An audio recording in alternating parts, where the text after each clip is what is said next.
तीन गुण है, एक है सतोगुण, एक है रजोगुण और एक है तमोगुण। तीन गुणों के द्वारा माया की ये रचना हुई है। तो कहीं तो यज्ञ होता नजर आएगा, तो कहीं गड़ासा चलता नजर आएगा, कहीं ब्याह होता नजर आएगा, तो कहीं शोक सभा लगी होगी, मुर्दा तैयार किया जा रहा होगा फूंकने के लिए, कहीं जन्म हो रहा है तो कहीं कोई घटना हो रही है, कहीं हर्ष है तो कहीं शोक है। ये तीन गुणों की लीला का परिवर्तन आज तक कोई नहीं कर पाया, आगे भी नहीं कर पाएगा।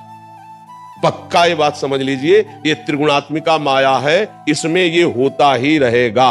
भगवान के अवतार के समय या अवतार के बाद या अवतार के पहले देख लीजिए आप, और अब भी देख लीजिए, कहीं भजन हो रहा है, कीर्तन हो रहा है, तो कहीं हत्या हो रही है, कहीं धर्म से चला जा रहा है तो कहीं व्यभिचार हो रहा है, कहीं यज्ञ का अनुष्ठान शुरू है तो कहीं पशुओं की बलि दी जा रही, पशुओं की हत्या हो रही, कहीं कहीं मंदिर निर्माण किया जा रहा है तो कहीं मंदिर तोड़ा जा रहा है। ये लीलाएं तीन गुणों से चलती रहेंगी, क्योंकि कोई राक्षसी स्वभाव का है, कोई दैवी स्वभाव का है, कोई राजसिक स्वभाव का है, वो अपने स्वभाव से वर्ताव करेगा।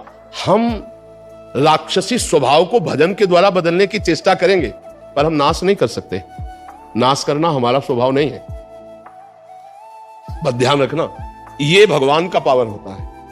यदा यदा धर्मस्य ग्लानिर्भवति भारत अभ्युत्थानम अधर्मस्य तदात्मानं सृजाम्यहम् परित्राणाय साधूनां विनाशाय च दुष्कृताम्। अपने लोग क्या करते हैं? दुष्कृति करने वाले स्वभाव को भजन से बदलने की चेष्टा करते हैं। हमारा क्या उद्देश्य है?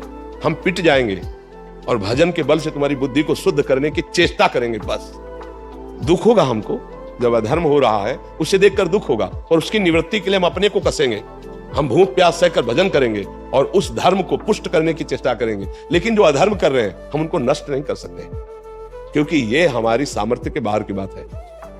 कभी दैत्य प्रबल होते हैं, कभी देवता भागते हैं स्वर्ग से, तो कभी देवता प्रबल होते हैं और दैत्यों को, कभी दिन आता है तो कभी रात आती है, कभी रात आती है तो दिन भी आती है। ऐसे ही ये सृष्टि का क्रम चल रहा है। हमारा कर्तव्य क्या है? हाथ जोड़कर धर्म पूर्वक उपदेश आदि के द्वारा, भजन बल के द्वारा लोगों की मानसिकता को बदलकर भगवान की तरफ लगाना, आसुरी प्रवृत्ति से हटाकर, राजसिक प्रवृत्ति से हटाकर सात्विक प्रवृत्ति में लगाना, ये हम संतों का कार्य है। हमें दुख तो होता है, पर हम विनाश नहीं कर सकते, हम उनको गाली नहीं दे सकते, हम उनसे युद्ध नहीं कर सकते। हम प्रार्थना के द्वारा, प्रभु से प्रार्थना और भजन के द्वारा और सद्भावना के द्वारा परिवर्तन करने की चेष्टा कर सकते हैं। परिवर्तन कर दे ऐसी बात नहीं है, परिवर्तन करने की चेष्टा करते, परिवर्तन हो जाए तो मेरे प्रभु का प्रताप।